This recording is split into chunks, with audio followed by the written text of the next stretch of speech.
दोस्तों चलिए सीधे चलते हैं इस कमाल के मैच के एनालिसिस पर।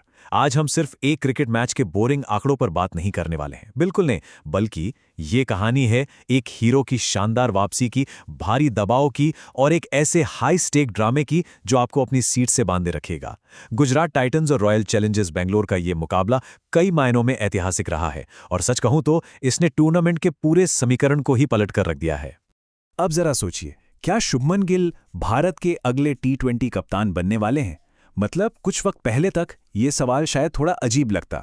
आपको याद ही होगा, स्ट्राइक रेट की चिंताओं के कारण उन्हें टी20 वर्ल्ड कप की टीम से बाहर का रास्ता दिखा दिया गया था। तब सब कह रहे थे कि यार ये तो इस फॉर्मेट के नेचुरल प्लेयर ही नहीं है। लेकिन इस मैच ने पूरी कहानी को एकदम से घुमा दिया है। जो खिलाड़ी कल तक टीम से बाहर था, क्या वो अब सीधे कप्तानी का सबसे बड़ा दावेदार बन गया है?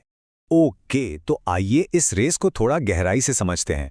कप्तानी की इस दिलचस्प लड़ाई में सबसे खास बात यह है कि गिल का मुकाबला सिर्फ सूर्य कुमार यादव या श्रेयस अय्यर से नहीं है। सूर्य कुमार की फॉर्म थोड़ी चिंताजनक चल रही है और मैनेजमेंट का श्रेयस पर पूरा भरोसा नहीं दिख रहा। असल में सबसे बड़ा खतरा तो नए विस्फोटक ओपनर्स हैं, अभिषेक, प्रियांश आर्य और यशस्वी जायसवाल जैसे खिलाड़ी जो 300 की स्ट्राइक रेट से बॉलर्स की धज्जियां उड़ा रहे हैं। इन सबके बीच अपनी जगह बचाना और फिर कप्तानी की रेस में सबसे आगे निकलना वाकई एक बहुत बड़ी चुनौती है। लेकिन इस भारी दबाव का गिल ने क्या जवाब दिया? नंबर 24। जी हां, ये नंबर चीख चीख कर उनके जवाब की गवाही दे रहा है। ये कोई मामूली आंकड़ा नहीं है। ये वो रन है जो शुभमन गिल ने दुनिया की सबसे बेहतरीन गेंदबाजों में से एक जॉश हेजलवुड के एक ही ओवर में कूद डाले। ये उन सभी आलोचकों को एक करारा और विस्फोटक तमाचा था जो उनके स्ट्राइक रेट पर सवाल उठा रहे थे। चलिए आगे बढ़ते हैं। कोहली का प्रहार और आरसीबी का पतन। तो मैच की शुरुआत कैसे हुई? टॉस हुआ और आरसीबी की पहली बैटिंग आई। शुरुआत थोड़ी लड़खड़ाती हुई रही, लेकिन फिर आता है एक और जादुई नंबर 13। किंग कोहली ने सिर्फ 13 गेंदों में 28 रन ठोक दिए। ये पारी सिर्फ तेज नहीं थी, ये खौफनाक थी। उन्होंने कगिसो रबाड़ जैसे खतरनाक तेज गेंदबाज को शुरुआत में ही पूरी तरह से आड़े हाथों लिया। ऐसा लग रहा था मानो कोहली किसी अलग ही पिच पर बैटिंग कर रहे हों। लेकिन देखिए, असली कप्तानी का इम्तिहान यही तो होता है। कोहली की इस निर्मम कुटाई के बावजूद शुभमन गिल ने घबराहट में कोई फैसला नहीं लिया। इसे कप्तान का मास्टर स्ट्रोक क्यों कहा गया है? क्योंकि गिल ने रबाड़ा को बॉलिंग से हटाया नहीं, बल्कि उन पर दोबारा भरोसा जताया और रबाड़ा ने भी अपने कप्तान के इस भरोसे को एकदम सही साबित किया। उसी ओवर में विराट कोहली का सबसे कीमती विकेट निकालकर यहीं से मैच का रुख पलटना शुरू हुआ। अब आईपीएल का मैच हो और कोई ड्रामा ना हो, ऐसा भला कब होता है? अब हम आते हैं इस मैच के सबसे बड़े विवाद पर।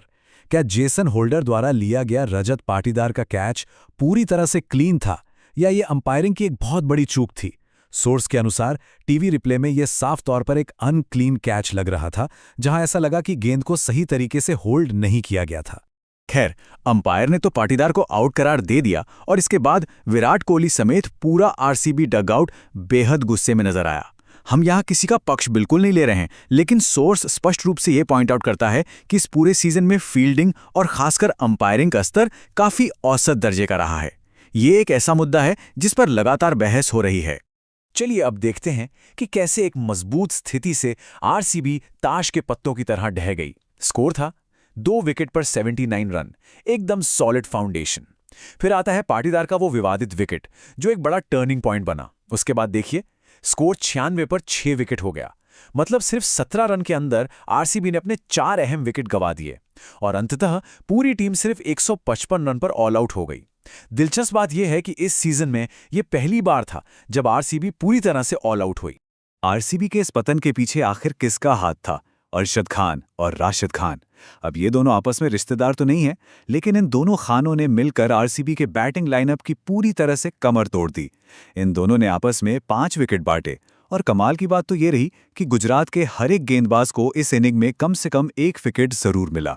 अब आते हैं दूसरे हिस्से पर, गुजरात की जीत और उनकी कमजोरियां। तो अब दूसरी पारी की ओर चलते हैं। 155 रन का लक्ष्य वैसे काफी छोटा लग रहा था, लेकिन चेज करते समय जो हुआ वो एक अजीब सा विरोधाभास था। एक तरफ तो टॉप ऑर्डर पूरी तरह से आग उगल रहा था। गिल ने मात्र 18 गेंदों में 43 रन ठोके और बटलर ने 19 गेंदों में 39 रन। एकदम तूफानी शुरुआत। लेकिन वहीं दूसरी तरफ मिडिल ऑर्डर पूरी तरह से गायब हो गया।